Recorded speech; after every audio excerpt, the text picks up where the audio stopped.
And talking about weather back home here, Trey is tracking another rainy day tomorrow, but the start of the work week is looking better and brighter, right, Trey? That's right, but we do have to get through a pretty stormy Sunday first. We're going to be looking at two main potential rounds of rain and thunderstorms. One to move in after midnight around 2 to 3 a.m. and that will last through mid-morning. There's a little bit of a lull toward midday, and that will allow the atmosphere to destabilize before we see a second round of thunderstorms as we head into tomorrow afternoon and evening. Our flash flood risk tomorrow is elevated, especially for areas south of the Turnpike and south of I-70. That a red shaded area, especially that you see down toward areas like Morgantown, Kingwood, back over toward the Oakland, Maryland area. That is a level 3 out of 4 risk from the Weather Prediction Center. And this basically says the risk of flash flooding is going to be elevated in these locations. And the amount of rain that it would take to cause flash flooding is not much. Less than 1 inch of rain within 1 hour is enough to induce flooding. And we had issues already earlier this week across parts of Fayette County, back into Somerset. So these are going to be some areas we're going to really pay close attention to tomorrow for that threat of flash flooding. We also have a severe storm risk as well. Level 1 risk shaded in green, and then from the Turnpike south and west, that is a slight risk in place.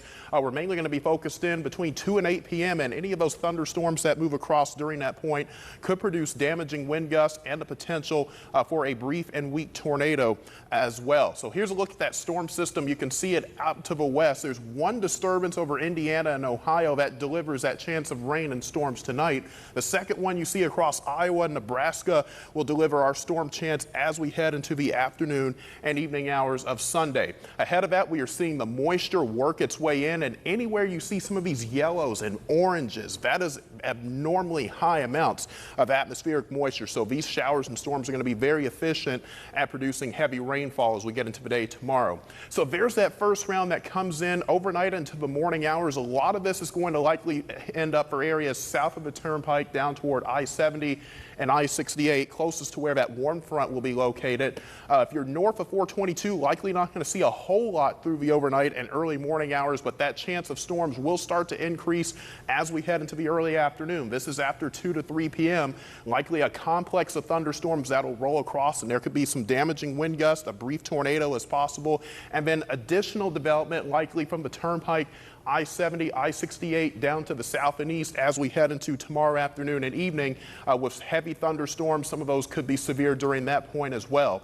Monday morning, our temperatures start out very warm again in the upper 60s to low 70s, humid as well. A cold front will pass through during the midday to early afternoon hours. So until that cold front comes through, we're going to carry a chance of showers through the midday and early afternoon hours of Monday. As far as rainfall amounts go, most areas will likely see around a ½ an inch to 1.5 inches, but there will be pockets in here where we could see some isolated totals as much as 1 to 3 inches. And if you do get that amount of rain tomorrow with those storms, that could induce the potential of flash flooding.